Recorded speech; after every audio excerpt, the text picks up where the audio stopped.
¿Qué es el daño? El daño, como dijimos, es el número que determina cuánta vida le restas al enemigo con un ataque. Entonces, el daño lo puedes hacer con un espadazo, lo puedes hacer con una lanza, lo puedes hacer con un arco, lo puedes hacer con cualquier cosa. Con una pistola. El punto es que el daño es un número específico que lo tirás dependiendo de tu arma. Como vimos antes, una espada larga puede hacer un de 10 de daño y sumarle la fuerza. Pero también pueden existir espadas cortas que hacen un D6, pueden existir dagas que hacen un D4, depende del arma. Y en el caso de ser conjuros, depende del conjuro también. Hay conjuros que hacen 3 de 10, hay conjuros que hacen 2 de 4, hay conjuros que hacen 4 de 6. Depende del conjuro, cada conjuro y cada arma te especifica bien la cantidad de daño que hace en una cantidad de dados que suelen ser menores al D20. No hay, creo que prácticamente nada en D&D que haga daño en D20, porque el D20 es para determinar si le pegas o no. Después, el daño suele ser de 10, de 12, de 8, de 6, de 4, etc. Entonces, el daño es eso, un número que le reducís a los puntos de vida del enemigo. Los puntos de vida o los puntos de golpe, como quieran llamarlo, son básicamente lo que todos conocemos de cualquier videojuego. Una cantidad de puntos que si los reducís a 0 mediante daño, la criatura muere. O en el caso de ser un jugador, entra en tiradas de salvación de muerte, como vimos antes. Entonces, si yo hago una criatura que tiene 30 puntos de daño, le bajo 20, se queda a 10. Y si después le bajo 5, se queda a 5. Y si después le bajo 8, entonces cae a 0. No hay puntos de vida negativos. No afecta. Entonces, esto es más o menos el daño y la vida. Ahora. Hablemos un poquito de los tipos de daño. Como bien dijeron por ahí, no es lo mismo hacer daño con una espada que hacer daño con un rayo de fuego. ¿Por qué? Por el tipo de daño. Existen un montón de tipos de daño en Dragones y Mazmorras. El daño de fuego, el daño de frío, el daño de ácido, el daño cortante, el daño punzante, el daño contundente. Hay un montón de tipos de daño distintos que dependen de básicamente la fuente. Cada tipo de conjuro, cada tipo de arma, cada tipo de ataque te dice exactamente el tipo de daño que hace. Y suele ser bastante lógico. Si es una bola de fuego no va a hacer daño de frío, va a hacer daño de fuego. A ver. Si es, por ejemplo, un mazo, va a hacer daño contundente. Si es un hacha, va a hacer daño cortante. Ahora, si es una lanza, que es más de clavar, entonces va a hacer daño perforante. Ahora, Zafa, hay un montón de tipos de daño. ¿Qué significa eso? Nada. Absolutamente nada. ¿Para qué sirven los tipos de daño? Para nada. No cambian nada entre un tipo de daño u otro. Nada. Absolutamente nada. Rafa, si yo hago daño necrótico, ¿significa que el enemigo no puede curarse? No. Solo significa que haces daño necrótico. ¿Y si hago daño cortante, significa que le quito armadura? No. En absoluto. Los tipos de daño solo están para distinguirse entre sí. ¿Bien? Ahora, ¿para qué sirve distinguirse entre sí? Eso sí sirve para algo. Resistencias. Básicamente, si vos le haces daño de fuego a un enemigo, no significa que se queme. Visualmente sí, pero no significa que el resto de turnos va a recibir daño de fuego. Así como si le tirás daño de ácido, no significa que va a empezar a desintegrarse. Así como si le tirás daño de frío, no significa que va a perder la capacidad de moverse. No, el tipo de daño solo significa para decir qué tipo de daño es, y es para esto: las resistencias. ¿Qué son las resistencias? Básicamente, cada monstruo o personaje también va a tener a veces unas resistencias u otras. Entonces, van a existir monstruos que sean, por ejemplo, resistentes al fuego. Si un enemigo es resistente al fuego, que esto lo encontrás en tu hoja, o si vos incluso sos resistente al fuego, como por ejemplo un dracónido. Un dracónido es un tipo de personaje que vos te podés hacer y que de base, dependiendo del dracónido que te elijas, podés hacerte resistente a un elemento. Si sos un dracónido rojo, sos resistente al fuego. ¿Qué significa ser resistente al fuego? Que cada vez que recibas daño de fuego, lo dividís a la mitad. Bien. Es decir, si yo te lanzo una flecha y te hago 7 de daño, vos te tenés que restar 7 puntos de daño en tu vida. Pero si yo te lanzo una saeta de fuego, entonces si te hago 7 de daño, tenés que dividirlo a la mitad. una cosa importante, siempre se redondea hacia abajo. Así que en vez de ser 3.5, se redondea hacia abajo, queda en 3. Entonces, si yo hago 7 de daño, se termina en 3.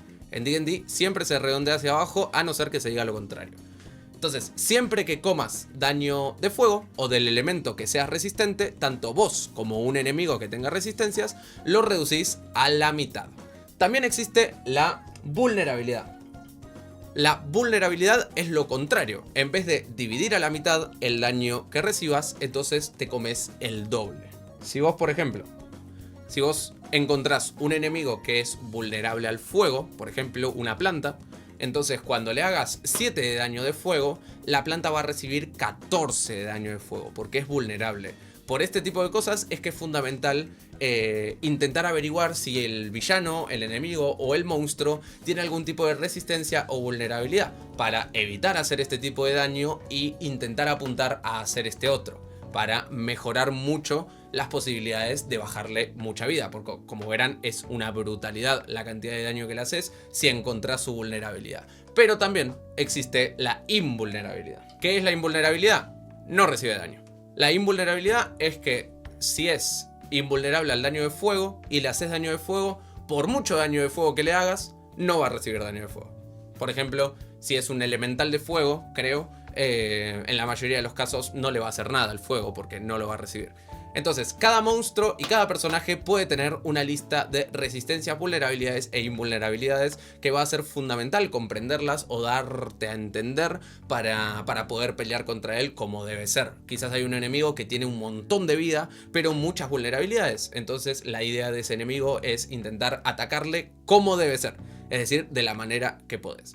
Esto aplica para cualquier tipo de daño, es decir, puede ser resistencia al fuego o, por ejemplo, un esqueleto es vulnerable al daño contundente. Entonces si vos ves un esqueleto, te recomiendo agarrar una maza o un martillo e intentar pegarle con eso porque le haces el doble de daño.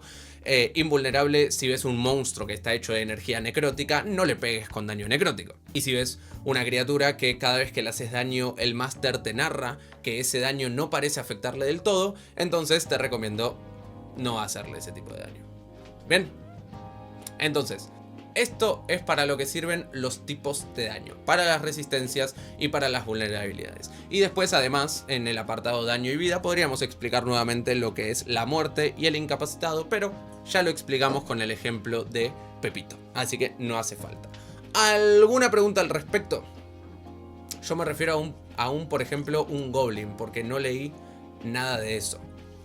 Hay fichas para todo. O sea, si bien están las fichas de personaje, que son las que usan los jugadores, los Master tenemos una versión de una ficha que es mucho más resumida, que es para los monstruos. Entonces todo tiene ficha. Un NPC tiene una ficha, un Goblin tiene una ficha, un monstruo, un dragón, todo bicho que puedas encontrarte en D&D tiene su respectiva ficha que determina la cantidad de vida, la cantidad de clase de armadura, las características, los tipos de ataque que suelen tener, las resistencias, vulnerabilidades, invulnerabilidades, etc.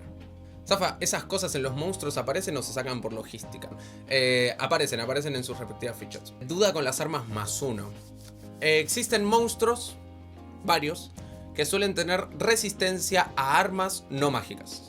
Entonces especifica que esos monstruos, si vos les pegas con daño cortante, contundente o perforante de cualquier arma que no sea mágica, entonces la resisten. Pero si el arma se vuelve mágica, no la resisten.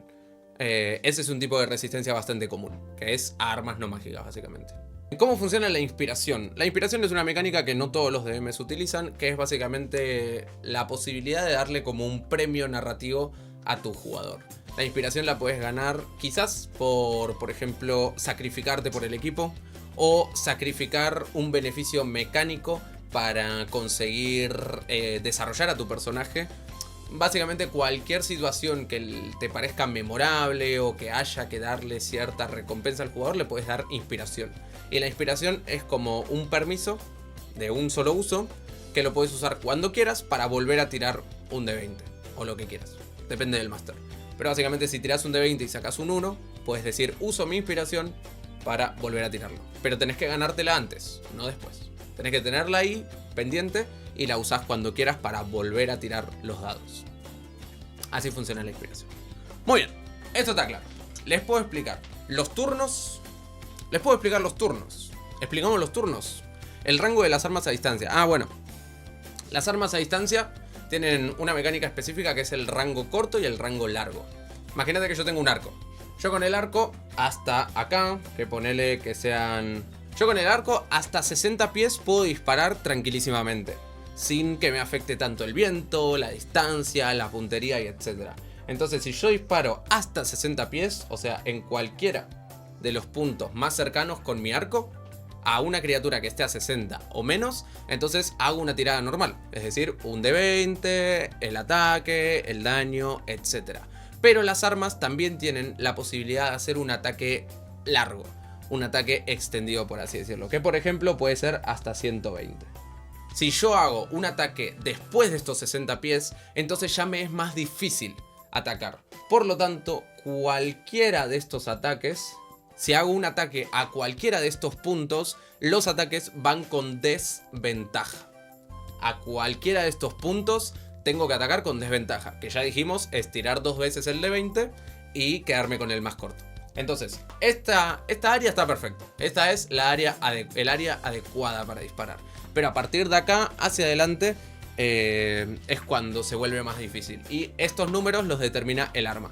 Hay armas que son 60-90, hay otras que son 20-60, hay otras que son 90-240, hay un montón. Pero básicamente hay un numerito que te dice en el rango que es como 60/90, ponele. Y eso significa que hasta 60 va bien y hasta 90 podés disparar pero con desventaja.